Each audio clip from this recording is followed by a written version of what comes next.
السلام علیکم لسنرز، آج جو میں ناول ریڈ کرنے جا رہی ہوں وہ ہے زرد موسم، جو کہ تری ہے راحت جبین کی۔ چلیے شروع کرتے ہیں اس کی قسط نمبر 28۔ ناول شروع کرنے سے پہلے اگر آپ نے میرے چینل کو سبسکرائب نہیں کیا تو پلیز اسے سبسکرائب کر دیجیے، ساتھ ہی بیل آئیکن کو بھی پریس کریں تاکہ ہر نئے آنے والے ناول کی اپڈیٹ آپ کو ملتی رہے۔ چلیے شروع کرتے ہیں۔ سامنے بیٹھے طارق کو اس نے غور سے دیکھا۔ وہ دونوں ہاتھوں کی انگلیاں آپس میں الجھائے مضطرب سا بیٹھا تھا۔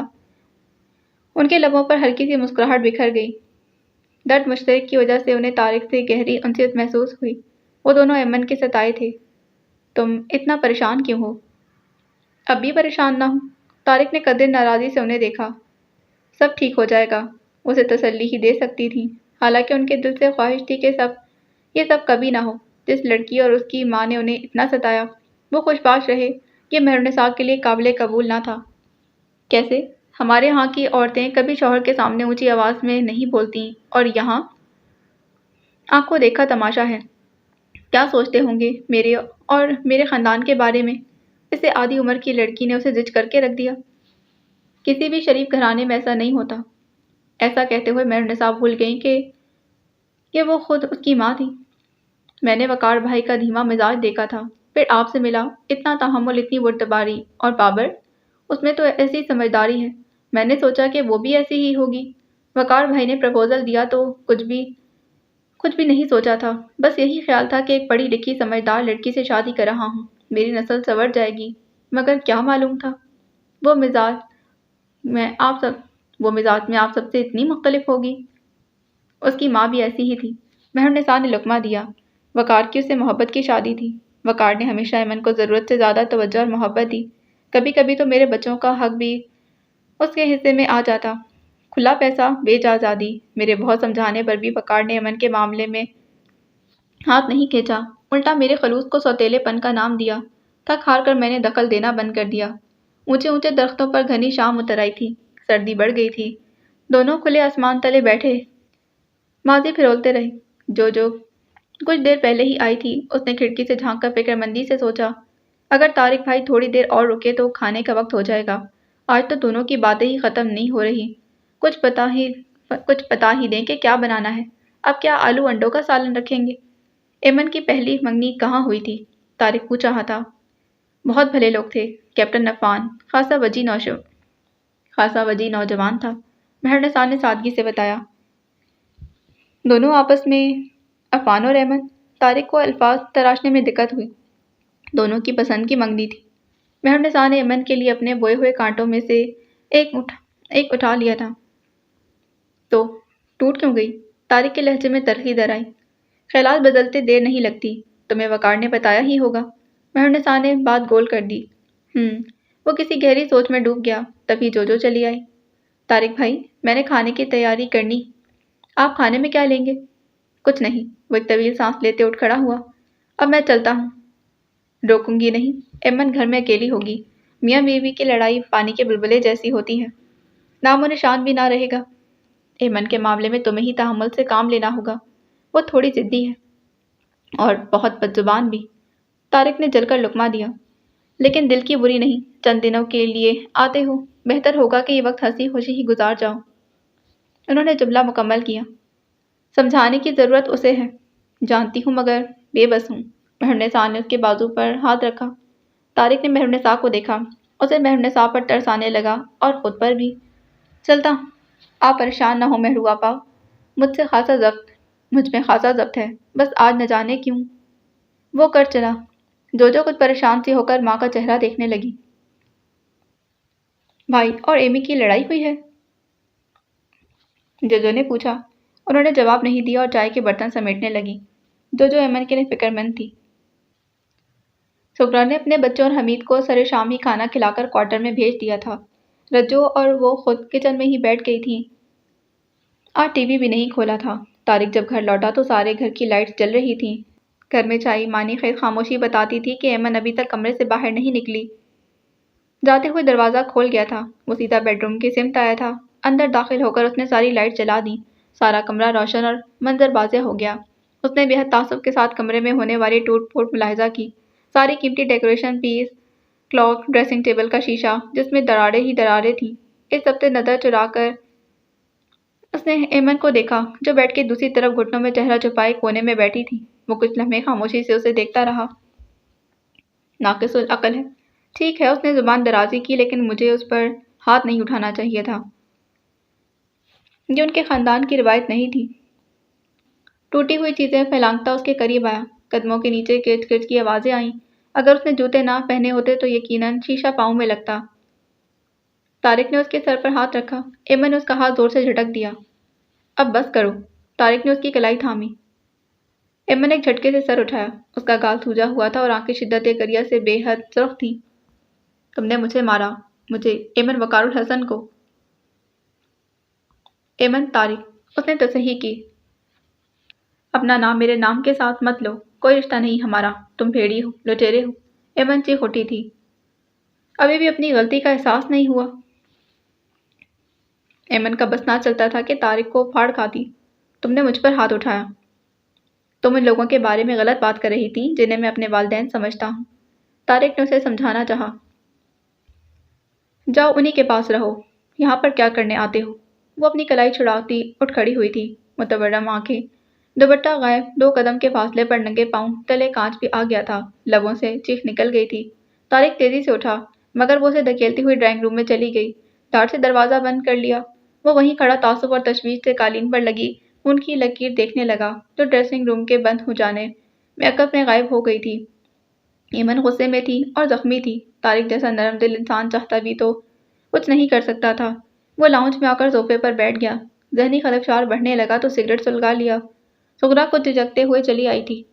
کھانا لگاؤں؟ نہیں۔ اس نے ایک طویل سانس لے کر باقی سگریٹ ایش ٹرے میں مسل دیا۔ اماں اندر کمرے کی صفائی کر دیں اور اس کو بھی دیکھیں، شاید آپ کے کہنے پر۔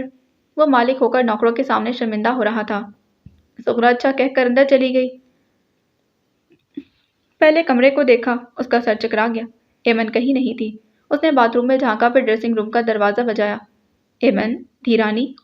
دوسری طرف مغلظات بکنے کی آواز آئی، پھر اس نے چیخ کر کہا، خبردار جو کسی نے دروازہ کھٹکھٹایا۔ سغرا چپکی ہو رہی، پھر خاموشی سے کمرہ صاف کرنے لگی۔ اسے یہ بھی ڈر تھا کہ ایمن طارق کی موجودگی کی وجہ سے اس نے چپکے چپکے صفائی کی تھی۔ طارق نے باہر تک یہ آوازیں سنی تھیں اور دل گرفتگی سے صوفے پر دراز ہو گیا۔ ٹھیک ہے اماں، آپ جاؤ اپنے کوارٹر میں، مجھے کھانا کھانا ہوگا تو خود لے لوں گا۔ طارق نے آہستگی سے کہا۔ وہ ہمدردی سے اسے دیکھتے ہوئے چلی گئیں۔ ہر سو خاموشی کی دویز چادر پھیلی تھی۔ پاکستان آتے ہوئے کتنا خوش اور مطمئن تھا، اور اب طارق نے ایک اور سگریٹ سلگا لیا تھا۔ پھر اپنی زندگی کے اس رخ پر غور کرتے کرتے کب آنکھ لگی خود اسے بھی خبر نہ ہوئی۔ طارق کی آنکھ اس وقت کھلی جب پردے کھنچے ہوئے تھے اور سورج کی روشنی گلاس لاؤنج میں در آئی تھی۔ کچھ پل میں تمام واقعات ذہن میں گھوم گئے تو ہڑبڑا کر اٹھ بیٹھا۔ ساری رات گزر گئی۔ دیکھوں کہیں مری نہ پڑی ہو۔ سخت جھنجھلاہٹ اور خوف اسے ہونے لگی تھی۔ بیڈ روم خالی تھا۔ ڈریسنگ روم کا دروازہ چوپٹ کھلا تھا۔ رجو بیڈ شیٹ بدل رہی تھی۔ ایمن کہاں ہے؟ ڈریسنگ ٹیبل کے ٹوٹے شیشے سے نظر چراتے طارق نے سوچا۔ طارق نے سوال کیا تھا۔ جی باہر ہیں۔ رجو ہڑبڑا کر سیدھی ہوئی۔ ناشتہ کر لیا؟ جی کر لیا۔ آپ کے لیے لاؤں؟ طارق باہر نکل گیا۔ گلاس وال کے دوسری طرف کا منظر واضح تھا۔ ایمن لان میں تھی۔ اس کے پیر پر پٹی بندھی ہوئی تھی۔ ڈریسنگ روم میں بینڈیج کا سامان موجود تھا۔ اسے اطمینان ہوا۔ وہ کچھ لمحے یوں ہی کھڑا اسے دیکھتا رہا جو مانند بت ساکت اور صامت تھی۔ طارق کے ناشتہ کرنے تک وہیں موجود رہی۔ ناشتے کے بعد طارق تیار ہو کر باہر نکل گیا۔ وہ ایمن کی طرف نہیں آیا تھا۔ ایمن نے پلٹ کر دیکھا۔ وہ حمید سے کچھ کہہ کر باہر جا رہا تھا۔ ایمن نے بے حد نفرت سے اس کی پشت کو دیکھا۔ میں تمہیں کبھی معاف نہیں کروں گی طارق جمال۔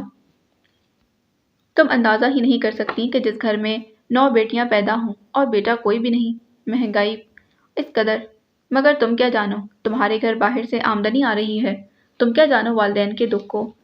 میری ماں خاندان کے کسی فنکشن میں چلی جاتی تو بیٹوں کی مائیں رخی بدل دیتی، جواب دینا تک گوارا نہ کرتی۔ وہ دھیرے سے بول رہی تھی۔ مومو ہمتن گوش تھی۔ دونوں فوارے کے کنارے بیٹھی تھیں۔ فوارہ بند تھا اور کائی جم رہی تھی۔ بہت دنوں کی ناراضگی کے بعد نائن نے آج خود ہی اسے گھیر لیا تھا اور مومو تو جیسے اس کی منتظر تھی۔ کون آتا انہیں خبر نہیں۔ جہیز کے بیاہ